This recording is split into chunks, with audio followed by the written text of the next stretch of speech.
Saudações. Ontem na Twitch nós fizemos um exercício que eu considero muito importante, que é preencher uma tabela com as principais características do mundo da tradição e do mundo moderno.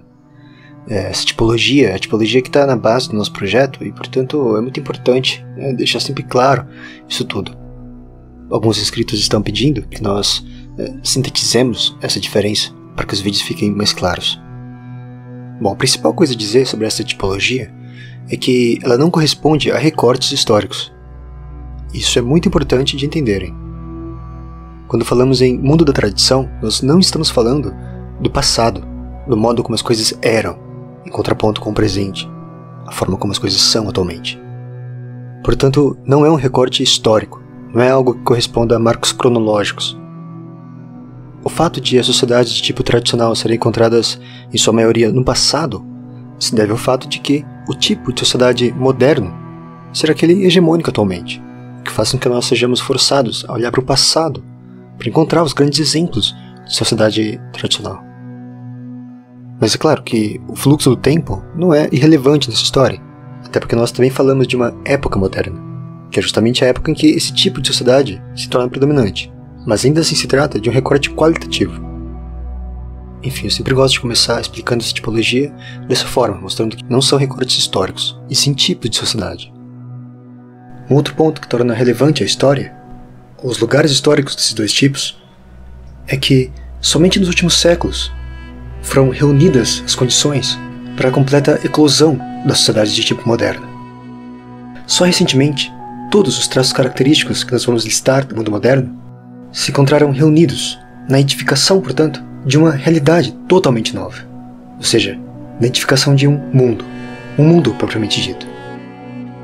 De modo que, quando falamos de sociedades tradicionais, estamos falando de um tipo de sociedade que é aquele que corresponde a 99% da humanidade. Em outras palavras, o tipo tradicional é o tipo normal da humanidade, enquanto o moderno é o excepcional, ou anormal. Bom, como que nós obtemos esses dois tipos? Através de um procedimento que em muito recorda o tipo ideal weberiano.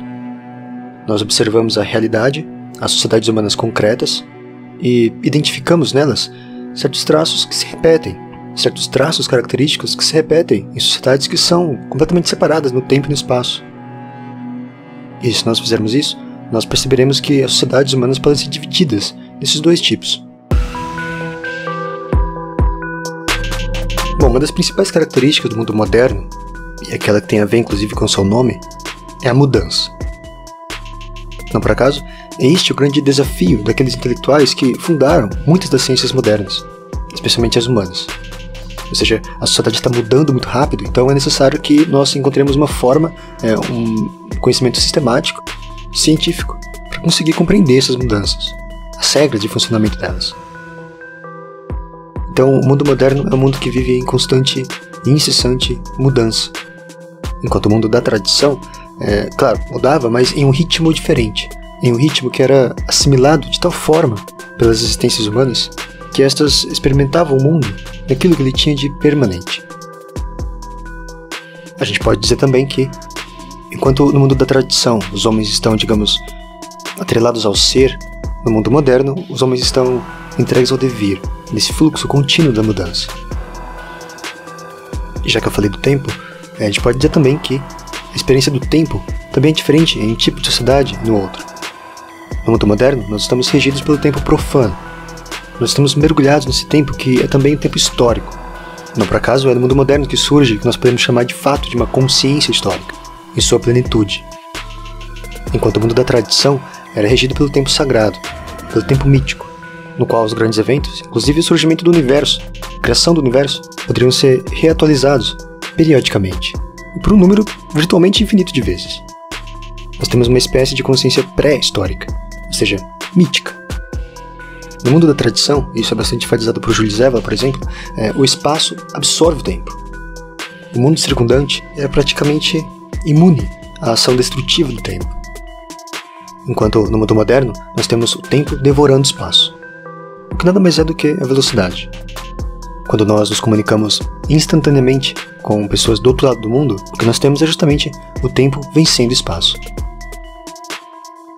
Outra característica do mundo da tradição é que, nele, o homem se regia pela verticalidade, sempre atendendo ao que se chama de uma tensão vertical, enquanto no mundo moderno ele se rege por uma horizontalidade. O mundo da tradição é centrípeto, enquanto o mundo moderno é centrífugo. No mundo da tradição, nós temos um centro, que exerce uma força gravitacional, digamos assim, que mantém as partes unidas, harmonicamente, e o todo coeso. Enquanto no mundo moderno, nós não temos mais esse centro. Nada exerce mais essa força gravitacional. Então as partes tendem a se dispersar, sendo cada vez mais atomizadas.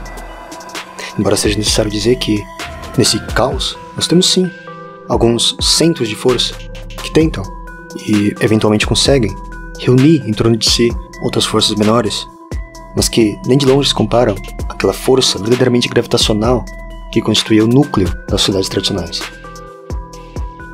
Quem diz verticalidade, diz hierarquia, e o mundo moderno é justamente anti-hierárquico. Ele anseia a igualdade, que por definição é um valor que corresponde ao paradigma horizontal. Outra diferença, que é bastante explorada aqui no canal, é aquela concernente à forma como estão distribuídos em uma sociedade e em outra os princípios masculino e feminino. Na sociedade de tipo tradicional, o elemento masculino é o predominante, enquanto no mundo moderno, o predominante é o elemento feminino. Quando dizemos masculino e feminino, nós não estamos falando de homens e mulheres concretamente, certo? E sim de princípios metafísicos. Ocorre que, pelo fato de as tradições entenderem o ser humano como a forma mais completa, como um símbolo do próprio cosmos, a forma humana como o símbolo mais perfeito, então o homem é o símbolo mais perfeito do princípio masculino, enquanto a mulher é o símbolo mais perfeito do princípio feminino. E aí nós entramos em outra diferença bastante importante.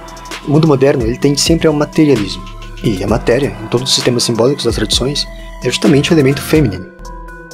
O mundo moderno sempre explica os fenômenos localizando suas causas na dimensão material da existência. Mesmo quando fala de fenômenos espirituais, o moderno os entende como epifenômeno da matéria, produto de relações materiais, químicas, físicas, econômicas e assim por diante. Enquanto no mundo da tradição, a dimensão causal de todos os fenômenos é a espiritual, ou digamos, a metafísica. A matéria é o princípio da divisão. Quem diz matéria, diz divisão.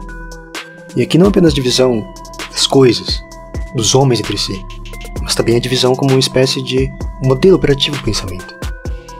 A mentalidade do homem moderno é analítica.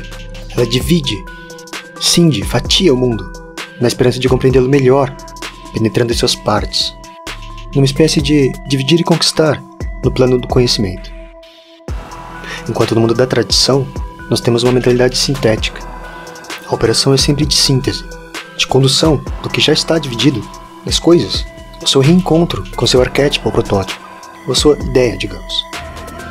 Quem diz reino da matéria, também diz reino da quantidade.